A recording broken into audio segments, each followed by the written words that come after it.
को बेचने के लिए। और ठीक है। बांग्लादेश की जितने लोग आप समझते हो, बांग्लादेश के लोग, ये यूनुस बड़ा मुसलमान है तुम्हारे लिए, हम्म। यूनुस एक काफिर है, ये मुसलमान है नहीं, ये नान रो रोजा रखता है, इसके सामने ईद का कोई ठीक माने है। है नहीं।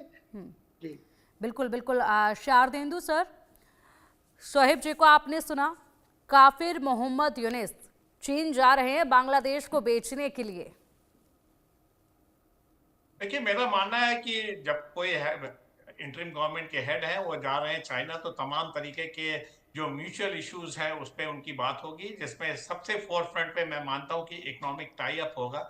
देखिए, जिस तरीके से बांग्लादेश में आर्थिक प्रगति हो रही थी उसको पूरी तरीके से ब्रेक लग चुका है। अब वो इसी हालत में रहा तो थोड़े दिनों में कंगाली की हालत में चला जाएगा। अब उसको कोई रेस्क्यूअर चाहिए और ये रेस्क्यू प्रोवाइड करेगा चाइना। और चाइना जब भी किसी कंट्री को इकोनॉमिक बदहाली से निकालता है तो अपनी वसूली करता है, अपने कर की वसूली करता है, अपना जो उसने लोन दिया या ग्रांट दिया है उसकी वसूली करता है, और इसके तहत वो बांग्लादेश को पूरी तरीके से आर्थिक रूप से अपना गुलाम बना लेगा। लेकिन तमाम तरीके के पैकेजेस लेके जाने, एक इकोनॉमिक टाई अप करेंगे। दूसरा, डिफेंस के लिए उनका मेन मुद्दा रहेगा कि कैसे वो बांग्लादेश की सिक्योरिटी को और एनहांस करें। हालांकि उनकी सिक्योरिटी को कोई थ्रेट नहीं है, उनको इंटरनल थ्रेट है, उनको अपने कट्टरवादियों से थ्रेट है, उनको अपने जमात से थ्रेट है। बाहर का देश बांग्लादेश पे हमला करके क्या हासिल करेगा?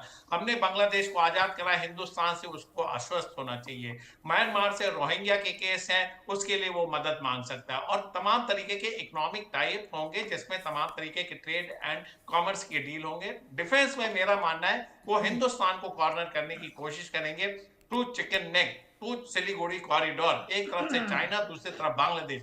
अगर इस इलाके के सिक्योरिटी को और पुख्ता करते हैं या वहां पे और एग्रेसिव डिप्लॉयमेंट करते हैं तो हिंदुस्तान थ्रेटेन महसूस कर सकता है। लिहाजा इस पे बड़ी बृहद चर्चा होगी, और साथ में चाइना को बे ऑफ बंगाल की एक्सेसिबिलिटी देने की बात होगी। तमाम तरीके के आइलैंड है जिससे कि जो इंडो पैसिफिक रीजन का जो इलाका है उसमें चाइना का प्रेजेंस और मजबूत होगा। तो लिहाजा इस पे जो चाइना है पूरी तरीके से बांग्लादेश को प्रेशराइज करेगा। तमाम तरीके से सेंट मार्टिन आइलैंड है उसके उसका पोजीशन, और जो एक्सेसिबिलिटी इंडो पैसिफिक रीजन के तहत वो तमाम एशियन कंट्रीज को कंट्रोल करने की बात करेगा। इन सबको वो एक मोहरे के तौर पे यूज करना चाहता है, और वो मोहरा बनेगा बांग्लादेश। और लास्ट में एक बात होगी, किस तरीके से उनको पॉलिटिकल सिक्योरिटी दी जाए। आज की डेट में मोहम्मद यूनुस बहुत ही वनरेबल है। स्टूडेंट ने जो नई पार्टी बनाई है नेशनल सिटीजन पार्टी, उससे भी वो अपने आप को थ्रेटन महसूस कर रहे हैं। उनके आर्मी चीफ जो है वो उनके कंट्रोल में नहीं, वो तमाम तरीके के मॉडरेट इश्यूज को सामने लाते हैं। और उन्होंने बोला है कि देखिए 6-8 महीने से जो अफरा तफरी का माहौल है,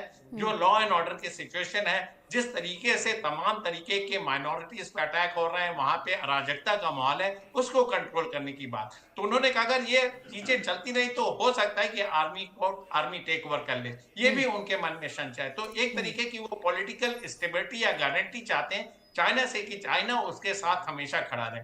इसलिए ये दौरा बड़ा लंबा है, इसलिए ये दौरा ऐसे समय में हो रहा है जब उनका इंडिपेंडेंस डे और ईद है।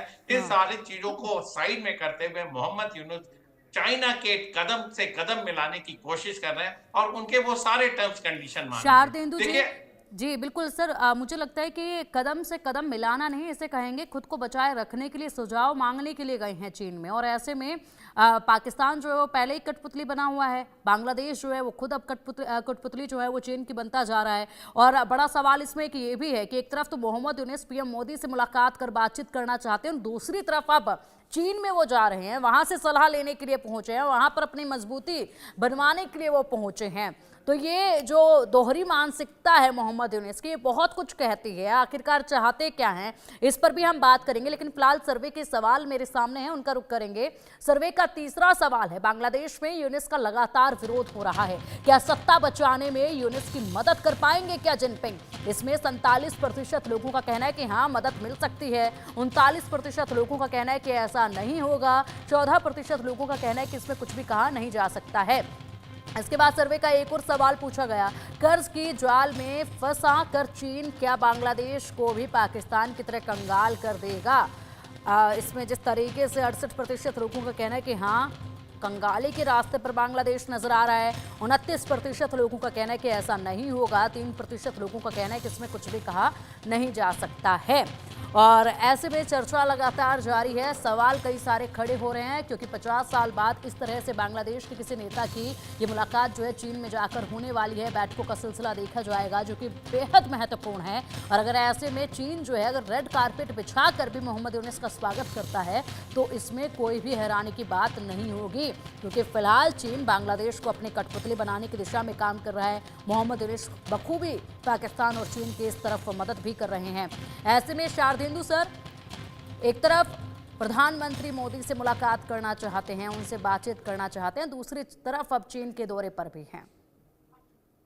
देखिए, उनका मोहम्मद यूनुस का सर्वाइवल स्टेक पे है और तमाम तरीके की वो ऐसी चीजें कर रहे हैं जिससे कि वो ज्यादा से ज्यादा देर तक सत्ता में बने रहें। वो हिंदुस्तान के बरखिलाफ जा नहीं सकते, उनके कंपल्शंस हैं। हिंदुस्तान के से पूरी तरीके से घिरा हुआ बांग्लादेश और उनकी इंटरडिपेंडेंसी है, उनके ऊपर हमारे ऊपर बहुत डिपेंडेंसी है, चाहे पावर हो, चाहे वाटर हो, चाहे आईटी हो, चाहे तमाम तरीके के उनके जो जूट इंडस्ट्री है, जो टेक्सटाइल इंडस्ट्री, उसका रॉ मटेरियल है, तमाम तरीके की सुविधाएं, तमाम तरीके की मदद हिंदुस्तान करता है। और हिंदुस्तान का देखिए एक बड़ा पॉजिटिव अप्रोच रहा है बांग्लादेश को लेकर। हमने इतने क्राइसिस के समय, ऐसे समय उनकी मदद की है। बांग्लादेश में पूरा एंटी इंडिया आपने माहौल बना रखा, लेकिन फिर भी हमने अनाज की रसद आपको दी, तमाम तरीके की